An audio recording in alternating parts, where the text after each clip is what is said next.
നമുക്ക് മറ്റു വാർത്തയിലേക്ക് പോകാം. തൊടുപുഴയിൽ വ്യാപാരിയായ ബിജു ജോസഫിനെ കൊലപ്പെടുത്തിയ കേസിൽ നിർണായക തെളിവായി വാൻ കണ്ടെടുത്തു. പ്രതി ജോമോന്റെ സുഹൃത്തിൻ്റെതാണ് വാൻ. വ്യക്തിപരമായ ആവശ്യത്തിനെന്ന പേരിലാണ് വാഹനം വാങ്ങിയതെന്നും പോലീസ് എത്തിയപ്പോഴാണ് കൊലപാതകത്തെക്കുറിച്ച് അറിയുന്നതെന്നും ഉടമ പറഞ്ഞു. ജോമോൻ ഹോസ്പിറ്റലിൽ പോകാൻ പറഞ്ഞ വാഹനം എടുത്തുകൊണ്ട് പോയത്. ബുധനാഴ്ച എടുത്തുകൊണ്ട് പോയി, വ്യാഴാഴ്ച രാവിലെ 9 മണിയാകുമ്പോൾ തിരിച്ചുകൊണ്ടിടുകയും ചെയ്തു. പിന്നെ അത് കഴിഞ്ഞ് വാർത്തയിൽ വന്നപ്പോഴാണ് നമ്മൾ സംഭവം അറിയുന്നത്. ജോമോനെ നേരത്തെ അറിയാം? ജോമോൻ്റെ കൂടെ പണ്ട് കേരളത്തിന് പോയി പഠിക്കുന്നുണ്ട്. ബിജുവിനെ അറിയാം? ബിജുവിൻ്റെ വീട്ടിൽ പണിക്ക് പോയിട്ടുണ്ട്. അപ്പം എനിക്ക് അലവിഫേറേഷൻ പണിയുണ്ടോ, അങ്ങനെ ബിജുവിൻ്റെ വീട്ടിൽ പണിക്ക് പോയി പഠിക്കുന്നുണ്ട്. എങ്ങനെ കാര്യം അറിഞ്ഞത്? ഇത് ടി വിയിൽ ഇങ്ങനെ വാർത്തയിൽ വന്നപ്പോഴാണ് നമ്മൾ പോലീസ് സ്റ്റേഷനിൽ വിളിച്ചു പറഞ്ഞു. അപ്പോൾ അവരോട് വണ്ടി അവരവിടെ വീട്ടിൽ വന്ന് റിക്കോർഡ് ചെയ്യും. ഇല്ല, ജോമൻ ആദ്യമായിട്ട് കൊണ്ടുവന്നു. ആശുപത്രി പോകണമെന്ന് പറയാറുണ്ടോ? ഭാര്യയും ഹോസ്പിറ്റലിൽ പോകാനെന്ന് ഞങ്ങൾ ആരും എടുത്തോണ്ട് പോകാം. താക്കോലപ്പോൾ എവിടെയായിരുന്നു? താക്കോല് വണ്ടി എടുക്കാൻ പോകുമ്പോൾ വണ്ടി തന്നെ കിടപ്പുണ്ടായിരുന്നു. വണ്ടിയോട് വീട്ടിൽ കിടപ്പ് പറഞ്ഞു. ഞാൻ പണിക്ക് പോയി പറഞ്ഞു. തിരിച്ചു വന്നപ്പോൾ താക്കോല് തന്നില്ല. ജിമ്മി വിളിച്ച് കഴിയുമ്പോൾ ജോമൻ്റെ ഫോൺ നോക്ക് പറഞ്ഞു. പിന്നീട് ജോമനെ ബന്ധപ്പെടാൻ ശ്രമിച്ചില്ലേ? അപ്പോൾ ഒരു തവണ നോക്കിയുള്ളൂ. പിന്നെ വേറെ ഡ്യൂപ്ലിക്കേറ്റ് താക്കോൽ എടുത്താണ്. ശനിയാഴ്ച വാർത്തയിൽ വന്നു. വണ്ടി കഴിയാനോ കൊണ്ടായിട്ട്? വണ്ടി കഴിയാൻ കൊണ്ടിട്ട് പ്രതികളുമായി ഇന്ന് തെളിവെടുപ്പ് നടക്കുകയുണ്ടായി. PA സാഗർ വിവരങ്ങളുമായി ചേരും. സാഗർ, ഇതിപ്പോൾ ഈ വാനിൻ്റെ ഉടമ ഇതൊന്നും അറിഞ്ഞിട്ടില്ല എന്നാണ് പറയുന്നത്. അത് സത്യമായിരിക്കും. ഒരുപക്ഷെ സുഹൃത്തുക്കൾ ചോദിക്കുമ്പോൾ വാഹനം പരസ്പരം കൈമാറുന്നതൊക്കെ എല്ലാവരും ചെയ്യുന്ന കാര്യമാണ്. ഇപ്പോൾ എന്താണ് ഈ കേസുമായി ബന്ധപ്പെട്ട് പോലീസിന് മനസ്സിലായിരിക്കുന്ന കാര്യം? കൃത്യമായ ആസൂത്രണത്തോടെ നടത്തിയ ബിസിനസ് പകയിൽ നടത്തിയ ഒരു കൊലപാതകം, അതിന് അവർ നേരത്തെ തന്നെ തയ്യാറെടുപ്പുകൾ നടത്തിയിരുന്നു എന്നുള്ളതല്ലേ? തീർച്ചയായും രഞ്ജിത്ത്, അത്തരമൊരു കാര്യം തന്നെയാണ് പോലീസും പറയുന്നത്. കാരണം നേരത്തെ തന്നെ ഈ കൊലപാതകം നടത്തുവാനായി നേരത്തെ തന്നെ ഇവർ കരുതിക്കൂട്ടിയാണ് ഈ കൊലപാതകം നടത്തിയത്. അതിന് വ്യക്തമായ തെളിവാണ് ഇവർ ഇതിനു മുമ്പ് 2 തവണ ഈ ബിജുവിനെ വധിക്കുവാനായി പ്രദേശത്ത് എത്തിയിരുന്നു. അന്ന് ചില സാഹചര്യങ്ങളിൽ ഇത് നടക്കാതെ പോവുകയായിരുന്നു. ഇന്നിപ്പോൾ ഈ ബിജു ജോസഫ് കൊലപാതകത്തിൽ ഏറ്റവും നിർണായകമായ തെളിവാണ് ഇന്ന് കണ്ടെടുത്തത്. അതായത് ഈ ബിജു ജോസഫിനെ വധിക്കുവാനായി സംഘം സഞ്ചരിച്ചത് ഒരു ഒമ്നി വാനിലാണ്. ഈ വാൻ ഇന്ന് കണ്ടെടുത്തു. ബിജുവിനെ തട്ടിക്കൊണ്ടുപോകാൻ ഉപയോഗിച്ച വാൻ മുഖ്യപ്രതിയായ 1-ാം പ്രതിയായ ജോമോന്റെ സുഹൃത്തിന്റെ ഉടമസ്ഥയിലുള്ളതായിരുന്നു ഈ വാന്. ഇതാണ് ഇന്ന് തൊടുപുഴയ്ക്കടുത്തുള്ള അഞ്ചിരിക്കവലയിലുള്ള ഒരു വീട്ടിൽ നിന്ന് ഈ വണ്ടി കണ്ടെത്തിയത്. കഴിഞ്ഞ വ്യാഴാഴ്ച പുലർച്ചെയാണ് പ്രതികളായ 4 പേർ ഈ വാഹനത്തിൽ സഞ്ചരിച്ച് ബിജുവിനെ കൊലപ്പെടുത്താനായി കൊണ്ടുവന്നത്. ബിജുവിന്റെ സ്കൂട്ടർ തട്ടിയിട്ട ശേഷം, അതായത് രാവിലെ ബിജു വീട്ടിൽ നിന്നും ഇറങ്ങി വരികയായിരുന്നു. ഈ സമയത്ത് ബിജുവിന്റെ സ്കൂട്ടർ തട്ടിയിട്ട ശേഷം ഈ കാറിൽ വെച്ചാണ് ബിജുവിനെ തട്ടിക്കൊണ്ടുപോയതും കടത്തിക്കൊണ്ടുപോയതും മർദ്ദിക്കുകയും എല്ലാം ചെയ്തത്. ആ വാനാണ് ഇന്നിപ്പോൾ കണ്ടെടുത്തത്. ഈ വാനിൽ ഈ പ്രതികളായ ഇവർ, ഈ ആഷിഖ്, മുഹമ്മദ് അസ്ലം എന്നിവർ ചേർന്ന് ഈ വാഹനത്തിൽ കയറ്റിയ ശേഷം ബിജുവിനെ മർദ്ദിച്ചു. ഈ വാൻ ആ സമയത്ത് ഓടിച്ചിരുന്നത് മുഖ്യപ്രതിയായ ജോമോനാണ്. ഈ ജോമോനാണ് ഈ മറ്റുള്ളവർക്ക് കൊട്ടേഷൻ കൊടുത്തത്. ഈ ജോമോനാണ് ഈ വാഹനം ഓടിച്ചത്. പുറകിലിരുന്ന ആഷിഖും മുഹമ്മദ് അസ്ലവും കൂടിയാണ് ബിജുവിനെ ക്രൂരമായി മർദ്ദിച്ചത്.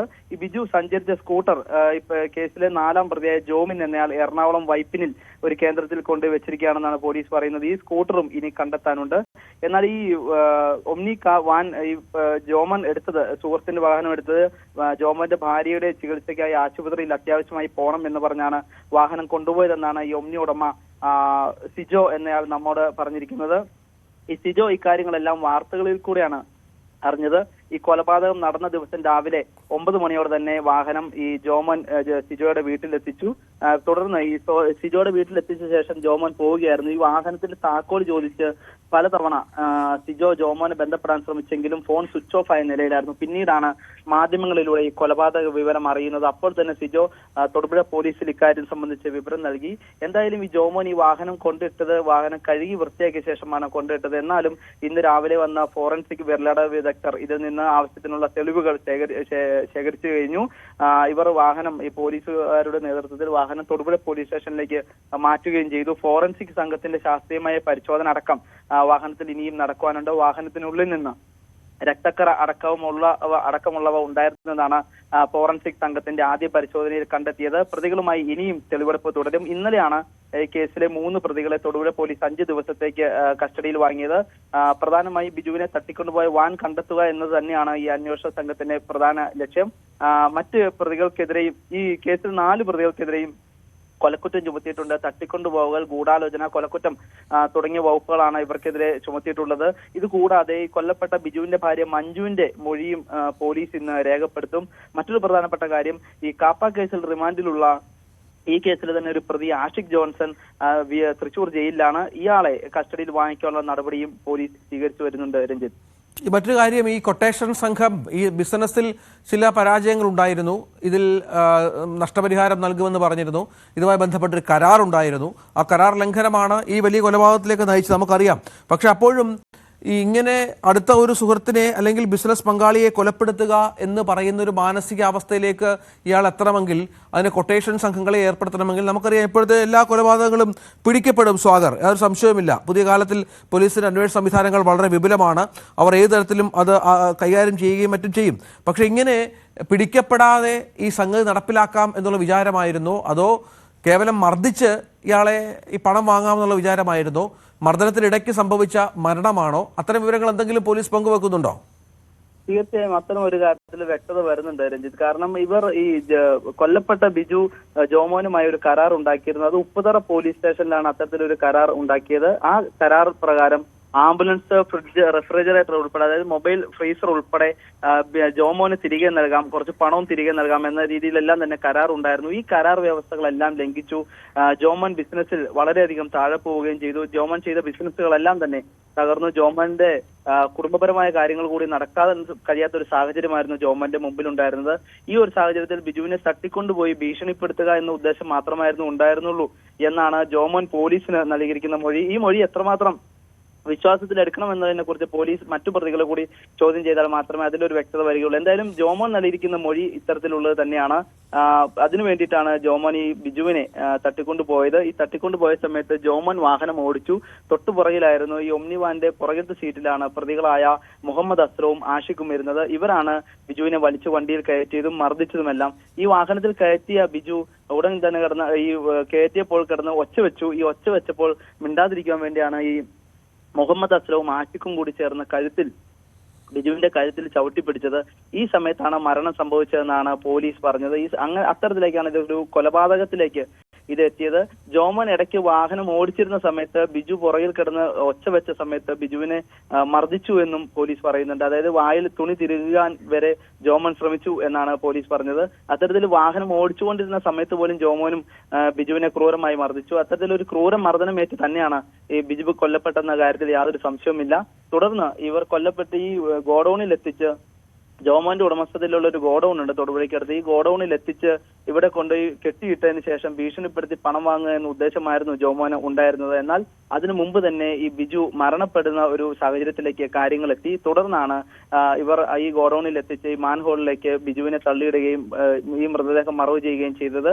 എന്തായാലും പിടിക്കപ്പെടും എന്ന കാര്യത്തിൽ യാതൊരു സംശയവും ഉണ്ടായിരുന്നില്ല. എന്നാൽ ഇത്തരത്തിലൊരു കൊലപാതകം ചെയ്യണം എന്നൊരു കാര്യം ഉദ്ദേശിച്ചിരുന്നില്ല എന്നാണ് ജോമോൻ പറഞ്ഞത്. അതിനു മുമ്പ് 2 തവണ ഈ ജോമോൻ വിവിധ 2 കൊട്ടേഷൻ സംഘങ്ങൾക്ക് ഇക്കാര്യത്തെ കുറിച്ച് സൂചന നൽകിയിരുന്നു. അവർ വീട്ടിൽ കയറി ആക്രമിക്കാം എന്നത് ഉൾപ്പെടെയുള്ള കാര്യങ്ങൾ ജോമോനെ അറിയിച്ചു. എന്നാൽ ഈ ബിജുവിന്റെ കുടുംബത്തിൽ സ്ത്രീകൾ ഉൾപ്പെടെയുള്ളവരുണ്ട്, പ്രായമായ ആളുകളുണ്ട്, പെൺമക്കളുണ്ട്. ഇവരെല്ലാം ഉള്ളതിന്റെ പേരിൽ അത്തരത്തിലൊരു കൊട്ടേഷൻ ഇല്ലെങ്കിൽ അത്തരത്തിലൊരു ആക്രമണ പദ്ധതി വേണ്ട എന്ന് ജോമോൻ തന്നെയാണ് ഈ കൊട്ടേഷൻ സംഘങ്ങളോട് പറഞ്ഞത്. അതിനുശേഷമാണ് ഇപ്പോൾ ഈ കഴിഞ്ഞ ദിവസം കൊലപാതകം നടന്ന ഈ കൊട്ടേഷൻ ടീമിനെ ജോമോൻ സമീപിച്ചത്. ഇവർക്ക് 6 ലക്ഷം രൂപയാണ് ഈ ജോമോൻ വാഗ്ദാനം ചെയ്തത്. പണം വാങ്ങിച്ചു തരികയാണെങ്കിൽ ഈ 6 ലക്ഷം രൂപ തരാമെന്നാണ് ജോമോൻ ഇവർക്ക് വാഗ്ദാനം ചെയ്തത്. ഇതിന്റെ ആദ്യഘട്ടമായി 12,000 രൂപ ജോമോൻ ഗൂഗിൾ പേ ചെയ്ത് നൽകിയതും ഇതിൽ ഏറ്റവും വലിയൊരു തെളിവാണ്. ഈ പ്രതികൾക്ക് അതായത് ഈ കൊട്ടേഷൻ സംഘ അംഗങ്ങൾക്ക് 12,000 രൂപ ജോമോൻ ഗൂഗിൾ പേ ചെയ്ത് നൽകി. ഇതെല്ലാം തന്നെ ഈ ബിജുവിനെ കരുതി കൂട്ടി കൊണ്ടുവന്ന് ഭീഷണിപ്പെടുത്തുക, കൊലപ്പെടുത്തുക എന്നൊരു ഉദ്ദേശത്തോടു കൂടി തന്നെയാണ് എന്ന കാര്യത്തിൽ യാതൊരു സംശയവുമില്ല. തുടർന്ന് ഈ വാഹനത്തിൽ കയറ്റിയ ബിജു ഒച്ച വെച്ചതിനെ തുടർന്നാണ് ഇത്തരത്തിലൊരു കാര്യങ്ങൾ എത്തിയത് എന്നാണ് ഈ ജോമോൻ പോലീസിന് നൽകിയിരിക്കുന്ന മൊഴി. അതിൽ പ്രധാനമായും ഈ ബിജുവിനെ കൊല്ലുവാനായി ഏറ്റവും കൂടുതൽ കാര്യങ്ങൾ ചെയ്തത് മുഹമ്മദ് അസ്ലമും ആഷിഖുമാണ്. ഇവരാണ് വാഹനത്തിന്റെ പുറകിലുണ്ടായിരുന്നത്. മറ്റൊരു പ്രതി ജോമിൻ ഈ ബിജു ഓടിച്ചുകൊണ്ട് വന്ന സ്കൂട്ടർ, ബിജു രാവിലെ വീട്ടിൽ നിന്ന് സ്കൂട്ടറിലാണ് ഇറങ്ങിയത്. ഈ സ്കൂട്ടർ തട്ടിയെടുത്തതിന് ശേഷം ബിജുവിനെ വാഹനത്തിൽ കയറ്റി തുടർന്ന് ഈ സ്കൂട്ടർ ഓടിച്ച് ആണ് ഈ ഗോഡൌണിലേക്ക് വരികയും പിന്നീട് ഈ കൊലപാതകം നടന്നതിന് ശേഷം ജോമിൻ ഈ സ്കൂട്ടർ വൈപ്പിനിൽ ഒരു സ്ഥലത്ത് കൊണ്ട് വെച്ചിരിക്കുകയാണെന്നാണ് ജോമിൻ പോലീസിന് നൽകിയിരിക്കുന്ന മൊഴി. ഈ സ്കൂട്ടറും കണ്ടെടുക്കേണ്ടതുണ്ട്. അതിനുള്ള നടപടിക്രമങ്ങൾ നാളെ കഴിഞ്ഞായിട്ട് നടക്കുമെന്നാണ് പോലീസ് അറിയിച്ചിരിക്കുന്നത്. ഒപ്പം തന്നെ ഈ മറ്റൊരു കാപ്പ കേസിൽ പ്രതി ഉണ്ട് ആഷിഖാണ് ഈ കൊലപാതകത്തിലും രണ്ടാം പ്രതിയായിട്ടുള്ളത് ഈ ആഷിഖിനെ തൃശ്ശൂരിലെ ജയിലിൽ നിന്ന് ഇവിടെ തൊടുപുഴ പോലീസ് കസ്റ്റഡിയിൽ വാങ്ങിച്ച് ഈ പറഞ്ഞ സ്ഥലങ്ങളിലെല്ലാം തന്നെ പോയി വിശദമായ മൊഴിയെടുക്കലും എല്ലാം തന്നെ ചെയ്യേണ്ടതുണ്ട്. വരും ദിവസങ്ങളിൽ ഈ 5 ദിവസമാണ് ഇവരുടെ കസ്റ്റഡി കാലാവധി നൽകിയിരിക്കുന്നത് പ്രതികളുടെ. ആ ദിവസത്തിനുള്ളിൽ തന്നെ നടപടിക്രമങ്ങളെല്ലാം തന്നെ പൂർത്തീകരിക്കുമെന്നാണ് പോലീസ് അറിയിച്ചിരിക്കുന്നത്. രഞ്ജിത്ത്, ശരി, അതാണ് സാഹചര്യം.